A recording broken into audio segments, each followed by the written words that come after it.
CPU over so on. Three which is considerably better than before. We're going to from all in the intro. Bam.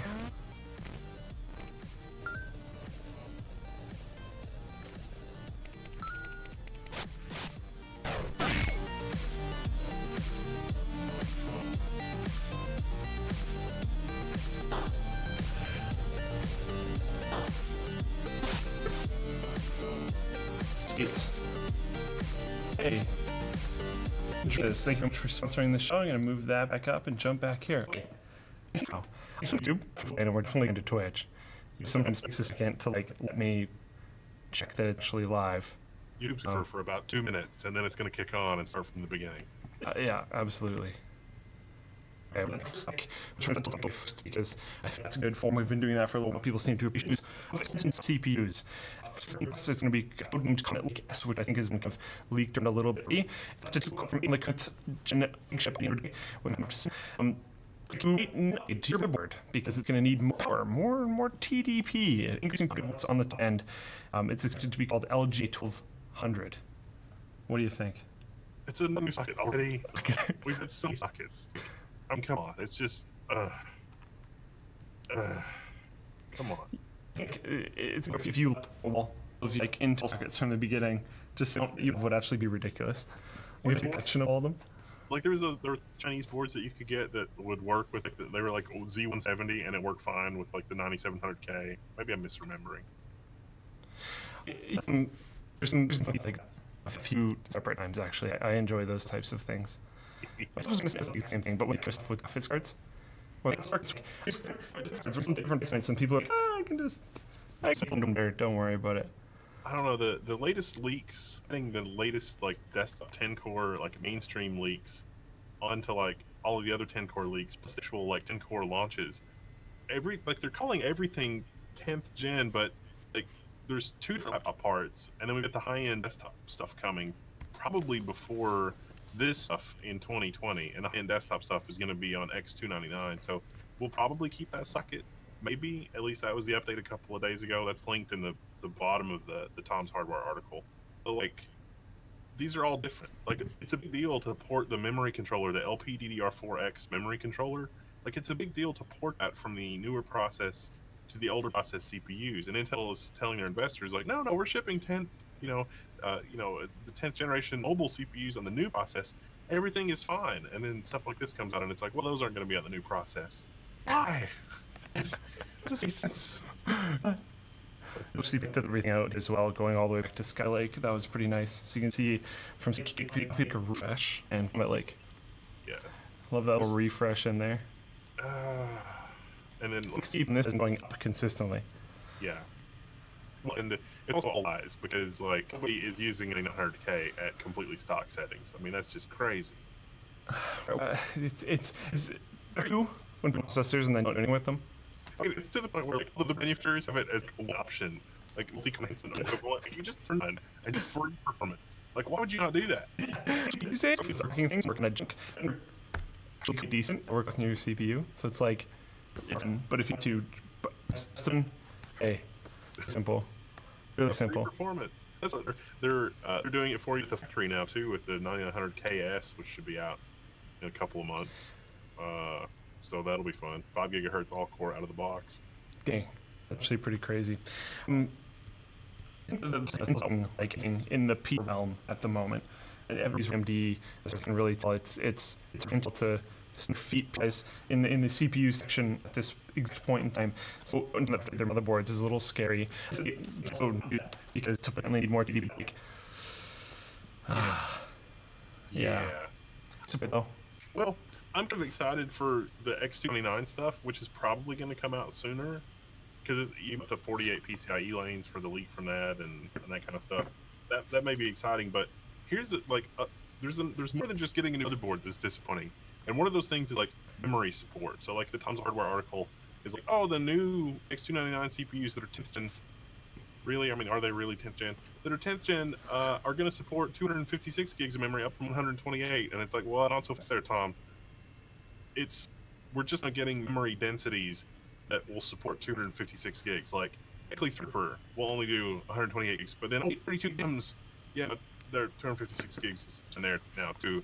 And the hard change was just nobody was making the DIMMs to do that. If you had like a 7960X, you could use registered memory with those. Like 112 gigabytes of memory was fine. And then into that wind of people actually using registered memory on those CPU. I mean, ECC didn't work, but you could still use it. You still have capacity. And a wind of people doing that, and they just turned it off. They're like, no, that's always been like that. And I was like, no, really, I'm running 412 gigs of memory on this X99 CPU. And so that is what you need to stop doing. So on these new processors, if somebody wants to run registered memory, let them. What's hard? Just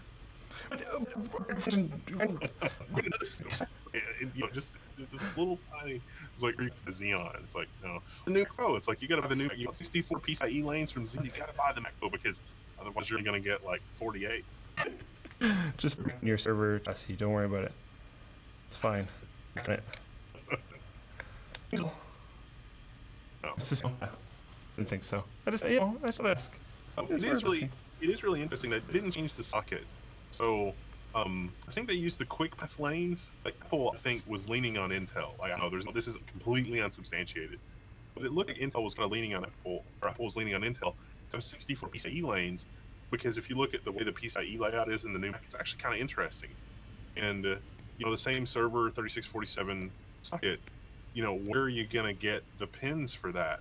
I think that they reused the quick path, like what you would normally have for the interconnect for a 2-socket system.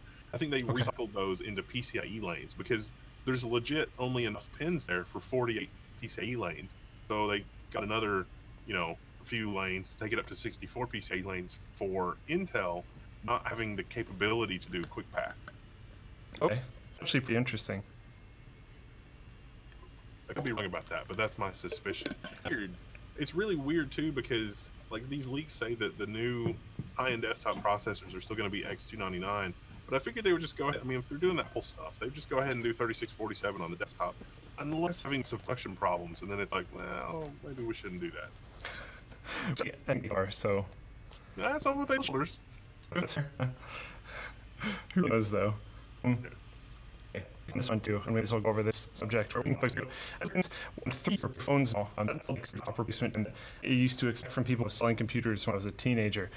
So it's compared to phones from back in the day. It was relatively common for people to put their phone every year, and it personally is usually 2 years. How often do you replace your phone? Probably about every 18 months, give or take. But I'm physically very hard on my phones. I mean, thinking about like the computational horsepower of like the Galaxy S8 and using the Galaxy S8 today, that's pushing like 2.5 years. That's fine. I mean, it's totally okay. There's not really like any super compelling features of a phone that would make you want to really switch, which is sort of crazy. Oh, I hear a train. Yeah, that's by every once in a while. It's almost difficult wear and tear more. I think the physical wear and tear is for me is more than functionality because I've got a burner phone that's an LG G5 and it's basically okay. I noticed that it's a little slow sometimes. Okay. Are there 2 cases? Do you have cases on your phone? I don't remember if you did or not. Okay. Cases have a physical wear and tear. It's just from handling using it. Yeah. And no matter if I'm with it, I'll break it. Like this case isn't super old, but like the corners are already really tough. Yeah. And I like bucket lint and stuff gets in all the speaker drills and then people are like, "What? I can't hear you." And it's like, "Oh, got some lint in a tiny microphone hole." It was long ago, but I tend to find for devices have some form of curve in them. Yeah. It has a little bit of a curve. My phone, I think, as a little curve. I mean, I don't know. Thing. One of the things that I think that we might see in next generation phones that people probably would like is the ability to use it as more than just a phone. Like Samsung's their stuff that they've had, I think, since the S7. It's just USB-C, and then you get HDMI and USB peripherals, and so like you can get a little dock, and they're like $200 or like $25, and you put it in, and that's actually a reasonable experience at this point. On like an S9, a Galaxy S9, or the new S10, is not unlike a Chromebook, and it's not a bad experience. It's fast and fluid. I mean, for probably both of us, because I argue more or less the same thing. I'm going to them as the RAM is relatively high the battery. Sometimes we do. On the system is that it can sort of every. You said I'm going to go with around 2 years for myself. Yeah. At least moments. There's on two. The Pixel 2, and when the Pixel 3 came out, and when the Pixel 4 comes out, I'm Pixel 3. Oh yeah, that's a good strategy. If it looks still good, there's it's system copies phone. You use like the flip, YouTube, performance applications. Give me some phone, some Pokemon Go, but like whatever. I don't know. The hardest thing on my phone is like asking it to be a hotspot and then destroying the battery and then get up again and then destroying the battery again. Oh, we're getting average of 3 charge cycles a day. Not good for the battery. That's something in the system me in for about the same time. No, that's great. Yeah. But phone for modular, I love the G5. Like the end of it pops off and you can replace the battery. So like I've replaced the battery in it like twice. I still use it as a hotspot for the network that it's on. And for like that use case, it works great. Although a couple of weeks ago, I was using it, and it came glued. Like the screen and stuff just off. It's a new phone. I mean, it's been running for like years. What was it in 2014? I think some super popular with media project of like modular phone. Oh, that was aggressively modular. Sorry, was I think so. Yeah, so it turns out it was a phone. Those guys didn't do anything. Literally nothing. It was completely fake. Photolocks. Yeah, or was that it? No, there was a fraud recently where some guy was like, "Look, here's your little compute module, and you put it in your phone, but you take out, and you put it in a tablet, or you take out and you put it in a little laptop, and it just becomes whatever you need." It was like complete fraud. So Fox and Bonus. I can put it on my screen. This is about. It looks exactly the same as it used to. It's something you can easily customize onto their phone. The picture, and then they like build the blocks in the back of a monitor or a laptop or whatever else. They're not building it. There are companies that are simply have a look. The thing that I was talking about was Dragonfly Future Phone. It was a Dragonfly Future Phone. Convertible dual-screen notebook meant to dramatically simplify computing. Its slingshot section was a 7-inch Android phone with a stylus. There was only one part of the device, and you could like, it was modular, and it was like, yes, this is where we need to go with the future, and no. Oh, jeez, this is $1 million. Yeah, just straight up fraud. Yikes. It's interesting that we're on this topic. Let me.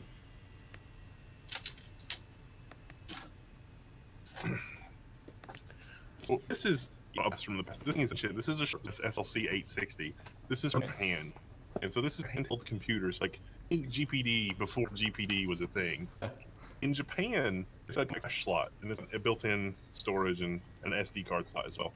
And in Japan, you could get a cellular compact flash card for this and use it as a phone and for messaging and a hotspot and all of the cool stuff.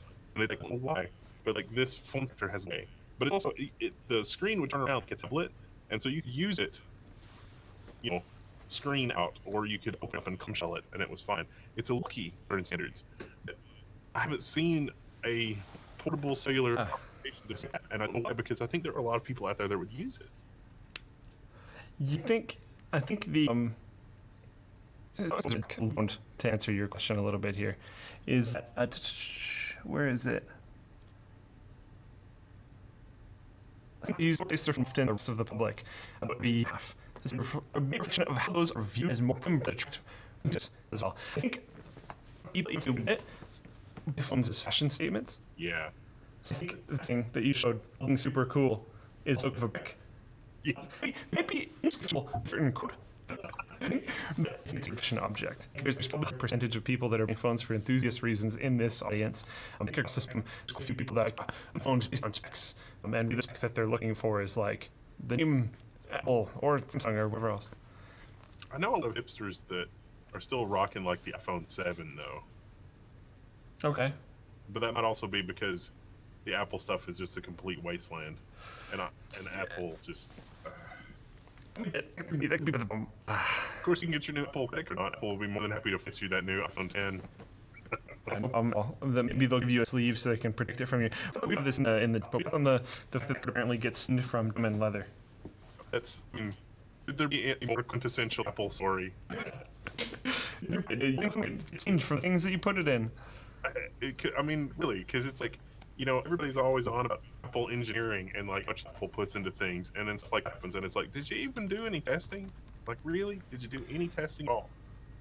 Yeah, I'm just at the Apple Card site right now. They're lit. Who even lets anymore? Everyone is carrying that little clip thingy. Like, this is how it's done in a modern world. Wallets are up. No one carries a wallet. It's a clip. You need a money clip. That's all you need. Card is here. It's so. It's helpful in some cases, but it's like oh, whoops! There's Twitch. Which is cool for security reasons. To me, means it's a physical card. Yeah. Use from, and they usually want to see the numbers on it, or they put in there for whatever. So goes is in the States. Is about this? This is from other people. It's everywhere, and in other places are not even chipped yet. It's just so scary. Hilarious. It's so weird to me that's even a thing at all. But yeah, it's just I mean, the level of security dumb is just really bad. I think Apple is supposed to generate like one-time use card numbers, which is part of the reasoning for not having the number on there. Like, if you need a thing, you just go and you hit a button, and it gives you a one-time use credit card, and that prevents your credit card number from being stolen in the first place. And it's like, oh, it's brilliant, Apple! Look, they thought it through. There's I think even Discover has had one-time use credit card numbers for like 5 years, but it's Discover, so no one noticed. Actually, this is for pussy.com, but I don't think you can do in Canada. I'm pretty sure it doesn't work for Canadians, so get back to me. But I thought it was a cool idea for a service. It is lined. It's lined, and the person kind of expensive versus lined with leather, and most you can get it from it's perfect. I think that maybe action or me for saying that. I just think it's better in most cases. I wonder, like, there is something socially wrong with producing a card that is built like as if it's going to last 50 years. Like, Apple is going to issue you your 50-year card that's going to last 50 years because it's made out of titanium, and it's quality, and it exudes quality, and it's just like this really amazing thing. But in reality, those things have a lifetime of like 3 to 5 years. They should be disposable and recyclable. And so, like, if Apple is really doing what their mantra says, they're putting a lot of thought into it and making, like, our genius leads to this simplicity, then it should be something disposable and just durable enough. And that's it.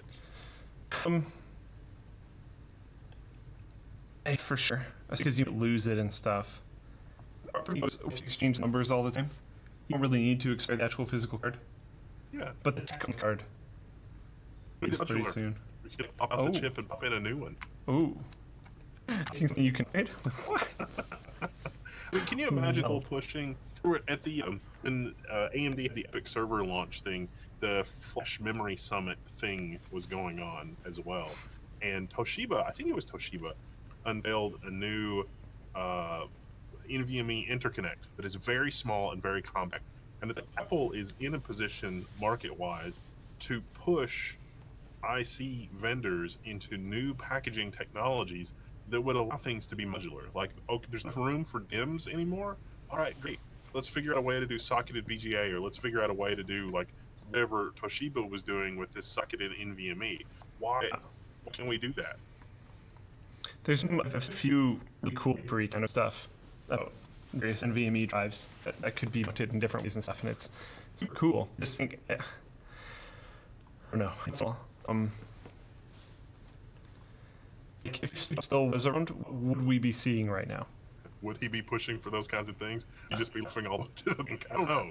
Hey, He could be pushing these things. He was kind of a fan of closed system in a lot of ways, especially a little bit further back.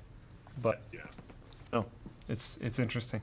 One of the ODM demos of that Toshiba NVMe was actually using the case of the laptop as a heatsink for the NVMe to get better performance because it was so tiny compared to a regular NVMe. But they were like, look, the case and retention mechanism for this is metal and conducts heat. So you just put a little thermal pad on there, and if it's like an aluminum unibody, it's going to conduct that heat and it's not going to be uncomfortable. It's only going to warm up by like 2 or 3 degrees C, but that's enough to sustain 3 gigabytes per second read and 2.5 gigabytes per second write on something sort than a postage stamp. And it's like, oh my gosh, these have invented a new modular interconnect. This is going for future laptops. And it's like, wait, shouldn't this be the kind of thing? Why? Hi guys. Sorry. Go ahead. What's next? Since these were all of the, I'm sure you heard about this, and you guys probably even heard it. You can check shadiness. Who knows? Back in 2015. Anyway, yes, you should have done it. Think about what we should or shouldn't do. Well, Zuckerberg's attitude with that was like, with all these people's private information, does anybody have any we can make a bunch of money with it? And Cambridge Analytica was like, I don't know, let us have the data and play with it. And he's like, all right. That's okay, yeah, sounds good. Because of the up to 2016 section didn't begin until 2018. Recently published into messages that some Facebook employees with in September 2015. I like that one of the internal investigations from Facebook was like, well, this is worrisome, but we can't find where they broke any rules. Okay. So Didn't stop things. Yeah, I mean that was the gist of that. This wasn't technically against the rules, but is this something we should discuss as a company at Facebook, or is this something we should worry about? And so, I mean, did the know what the hand was doing? Is it one of those situations where it's like maybe we shouldn't do this, but we can make a whole bunch of money?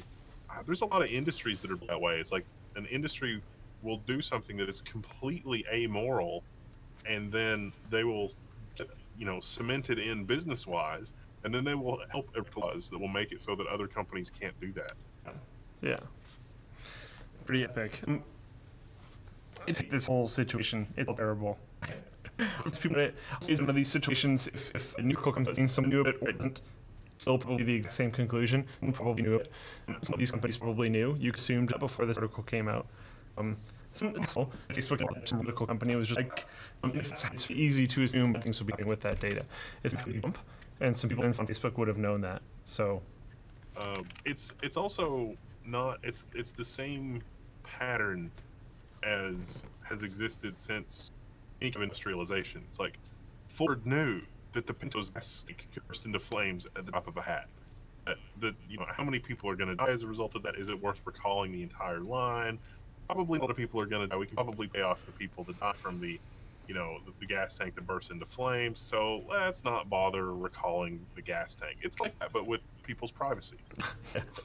It's to transfer the data and or access to it. And the addition is, it's more information if you think about what happened in general. No good deed goes unpunished. Yeah. Actually, skipped a topic. Accident. But I'm going to do a question here to talk about 24 in this show, which is the sponsor spots. I'll come back in a second. Sponsor spots. This is Madrinas. There's a bunch of different Madrinas, including the BT pre-game stuff, along with your post Pacino and some things. Fuel, in convenience skins, creamy flavors like mocha or cold brew black. This is not the back, this is the Czech Spark Roast, but still. And cold brew cans, check out. Is the correct one, is not the correct one. Just 50% and 40% until less. Is over back to 3%. See the X? It goes off. Post for coffee your direct messages. So do it because it's 2 cents a just message and you'll be taken care of. okay, these things for some reason before the show, and to install these before the show, to install them from into the plate fully. It's easy. I will give feedback. It's extremely simple. You put here, you put on the sticker, and then you put above it. If it's so, and it is, and then you get simple. It's easy things. Influences. It's easily erasable. This is what they mean.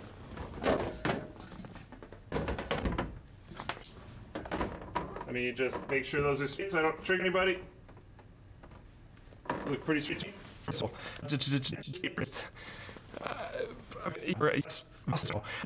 and use offer code LTT 15%. You LTT OMG/display 15%. Get paid types of encryption, protection you need, for performance coming soon. This is complete PV prediction. It wasn't nuts for my favorite. If they've been the other one, which experienced it from your problem, is it was first. And it's going to go through and protect it. And you could click if you needed to. So thanks. That's which man. Back. I'm back. I think you already sold it at the Lambo roast. I'm saying. Amazing. This beefy. This what Medina's gives is kind of nuts. It's fantastic. I think the sponsor was the whole plant 10 trees for each district. That's the messaging they want. And we went here, and it was just like everything is dead, and there's no water, and then it torrentially yesterday, and now everything just doesn't know what to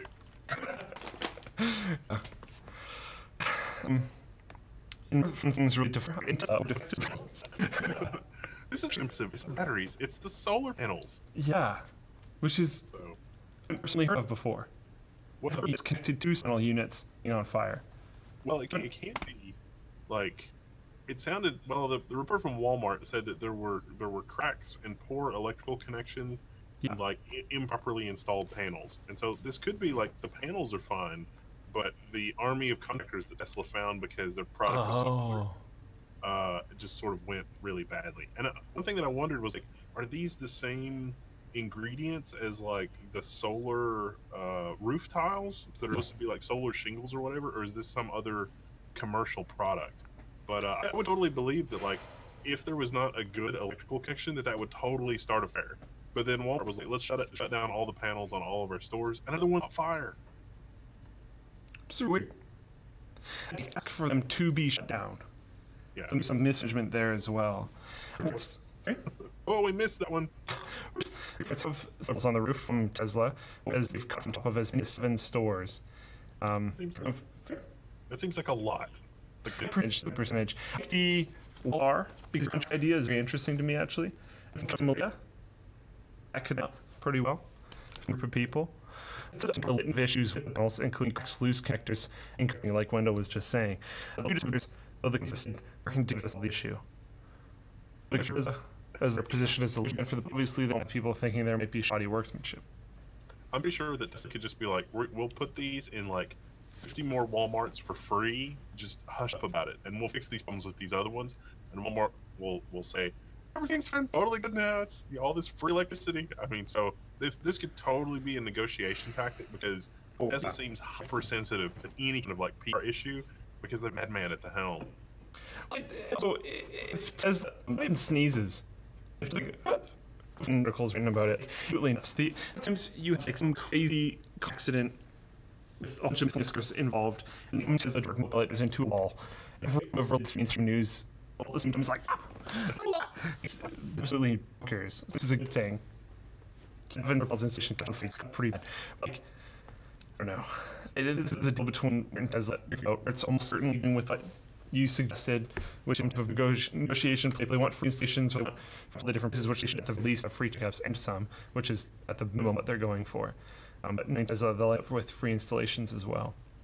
These installations are, I mean, imagine they're high in dollar value that it would make sense to just put in cellular monitoring because, like, Tesla is connected at all times to the entire fleet to monitor everything. And that's saved their a bunch of times because somebody has come up with some crazy story that seemed plausible based on the available information, and then all of a sudden Tesla trot out like the box recordings and video and just all kinds of other stuff. And it's like, wow, that's not creepy at all that my car is recording all of that at all times. So they could probably do that with the Tesla or with the solar installations as well.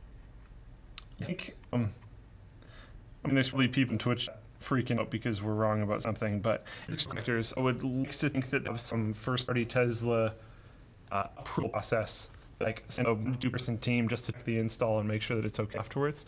Because collectibles and whatnot, it'd be easy to do. Actually, should be installed. Yeah. So, yeah, I don't know. Are they cracked because somebody walked across the installation because they had to get, like, we surrounded the air conditioners with solar panels, and then, you know, the compressor had, and the crew had to get to the compressor to replace it on the air conditioner. It's like, well, maybe we shouldn't have put the solar panels in a 360-degree radius around the air conditioner. Maybe we should have left the walk path. Maybe, I don't know. Thing goes a long way. A used solar panel shouldn't be used. Okay, I don't know. I don't think that ever came up. It was like, a used solar panel shouldn't be used, and I'm like, it sounds good. Let me move down here a little bit more. What other news do we have? Cool. Does it interest you? Q is the news. We're kind of themed news. What was suggested was work. It does these things. Come on, you know. It's interesting things in reasons, just being for certain desserts, which does kind of make sense. The question for you is Q the 10th letter of the alphabet? Because it is.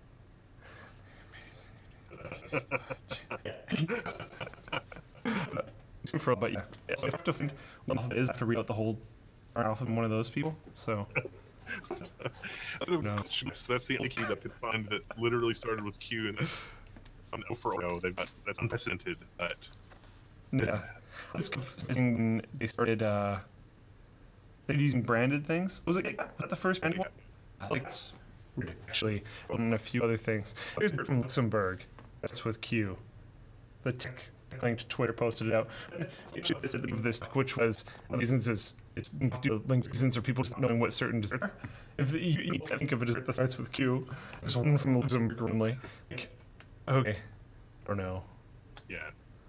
Whatever, man. I would see Google turn Android into a full, like, merge Android and Chrome OS and build a desktop operating system, or build something more toward a desktop Linux. Ooh, more desktop Linux. I'm just like for a quick second, and then I'll jump back to what you said. I think it could alphabetizedness into like them desserts. Yeah, that would have been good. Like who cares if it's in alphabetical order? Just like I don't know. They have ice cream. Just something. One Android Klondike. Sure. It's a good thing. So like, whatever. Roll with it harder. Gummy bears. Yeah, sweet. Well, and they even call the desktop version right now. Is it OS? I think it's right, of course. Maybe beef would be pretty nice. Yeah, that'd be cool. An option on the scene. Well, there's Crouton where you can like run Android apps or run Linux apps under Chrome, and there's like a new version of that. But I haven't played with it. But one of the guys I know was messing around with it, and it looked pretty legit. But also Chrome's ability to run Android applications, like that's fairly mature at this point, and so that's almost the promised land. Yeah. So give me 1 second. Just had to take care of that really quick. Oh my god. You just come through the stream. I kept pressing unplay and keep playing. Anyways, stop it. Okay, let's move on. It's inevitable things and and heat 2 degrees. After put this in the oven to cool, it back. Fantastic. Each choose is a good stance to take. Sometimes acting even 3 up, which is sick because really when people are sleeping, it's just it's possible even through your phone, like it go run for calls. If we do sous vide remotely, keep them to 100 degrees. Like it's gonna be like 60 degrees. It's really okay. Well, one fix is to add even more Internet of Things to monitor the Internet of Things. So Yes. what's happening. So if your Google Home Director detects that the Internet of Things oven has come at 4 in the morning, it gets the algorithm is like, that doesn't sound right because our user doesn't work third shift. So perhaps I should send them with lots of notifications on their phone to be like, hey, the oven is activated, or the I could take it upon itself to deactivate the oven so that it doesn't burn the house down. And a few years from now, we say that's pissed off because its user keeps ignoring all of its ways, and the user isn't home, being like, you come home. Oh. I think that this future, like the end of this future in the movie Wall-E. Right. It's just what is like people just didn't know what's going on. This is fun. It was posted. Our source was The Verge. Is there any smart anything that actually makes sense? Like, fridges now have a built-in screen. It's like, what? I mean, like appliances. I'm kidding. Look at my house. It usually comes with some appliances, a lot of appliances. Yeah. And when I get a house and have a 15-year-old smart fridge that is basically a security vulnerability nightmare that's really earning Bitcoin for some Russia, I mean, it's oh, seriously, it makes sense to me. In speeds, being somewhat services, just because. See, so that's a June oven. Okay, so it's a toaster oven. You can imaging smartphone connected, but just because it's hot, so it's not big of a deal. You can eat from your Joule. So Joule, you can. I'm personal. I think you soaking thing, which is in real life. You will eat the sous vide kitchen appliance. If you're Joule like cook things, you keep everything. So you put it from your phone, which so it doesn't really matter. And you just go and you can from phone. It's gonna be like first if you're cooking, I believe, a frozen chicken breast. This will be from your phone. It's cool. That's like that. But remember, just to 40 degrees, and you can feed it from your phone like this. Just to see. Just scripts. Perfect. If this is, I'm showing from something legitimate, although I can't really off the top of my head right now. Soap seems to always be too much for me. Like, why does it do these things? There's something like who her mom did a Twitter, so she took a pop away or something. Her phone. So she tweeted from like DS. Then she took her DS, so she tweeted from the Wii. So she tweeted from the fridge. Like, why can you tweet from the fridge? Like, oh man. This is the world we live in now. Ridiculous. And just feel and you can and tweet like, keep some milk. Like, okay, it's easy to do that too. I don't know what I'm reminded of this, but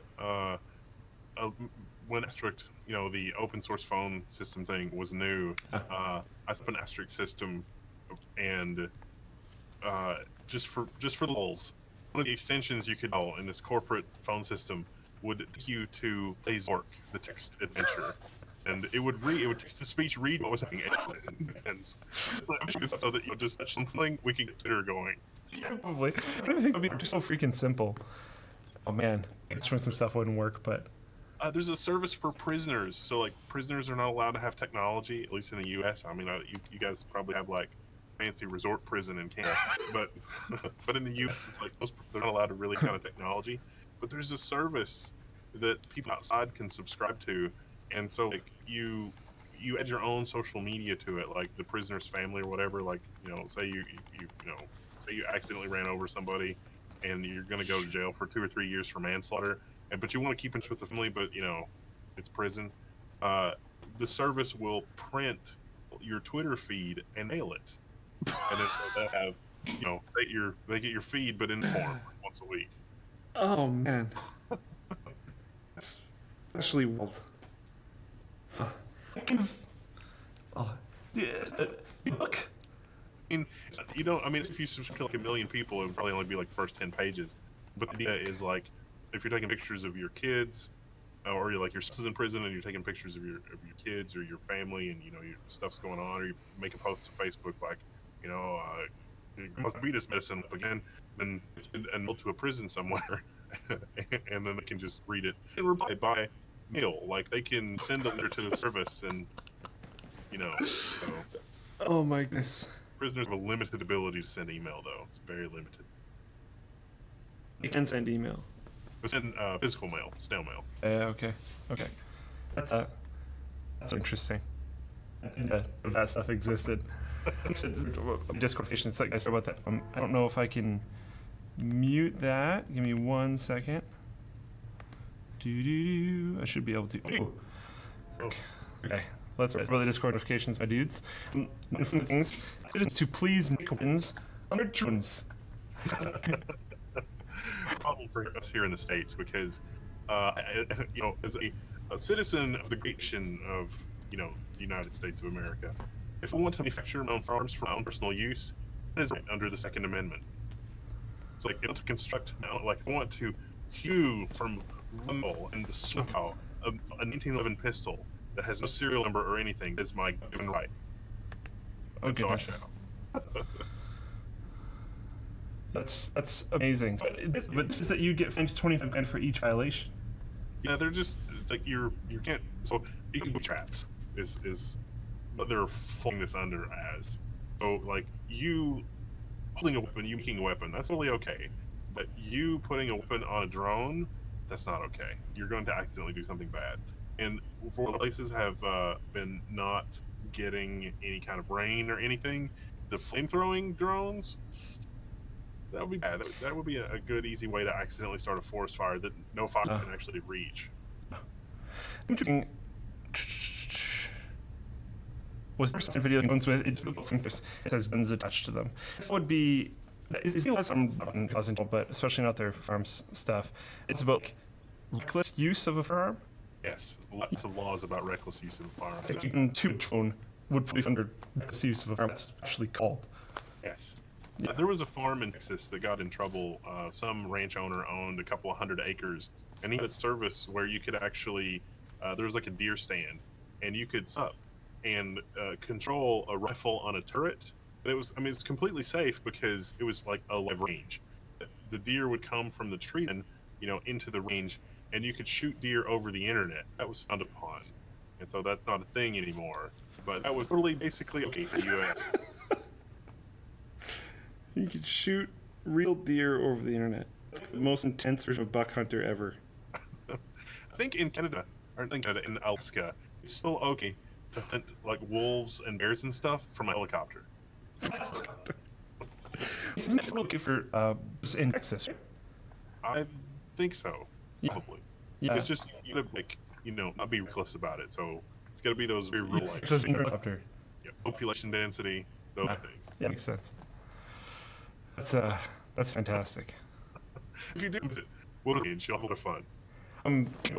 Was in the Marines, and he's taken me to just see him for quite a while. Actually, I'm going to go your studio and everything, so it would be fantastic. It'd be awesome.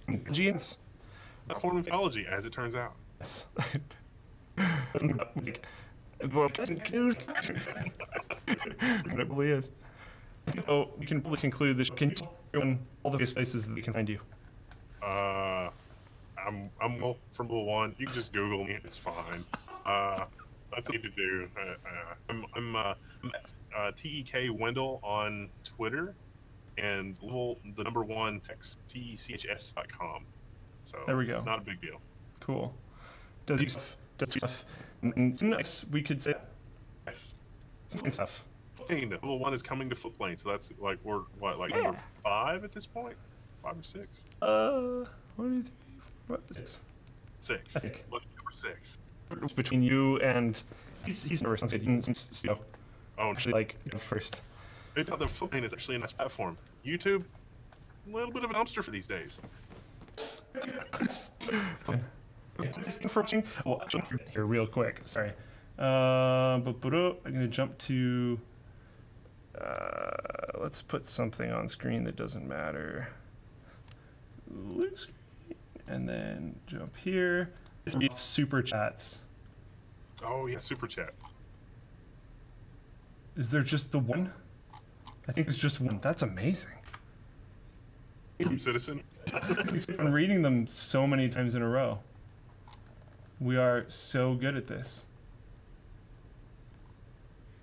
Okay, People donated 2 pounds and said, turn purple.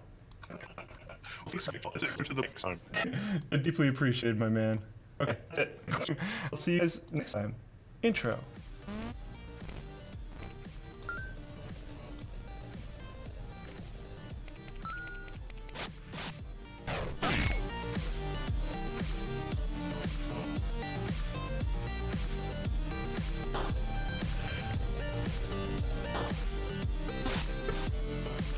This and display. See you next week. See you next week. The post.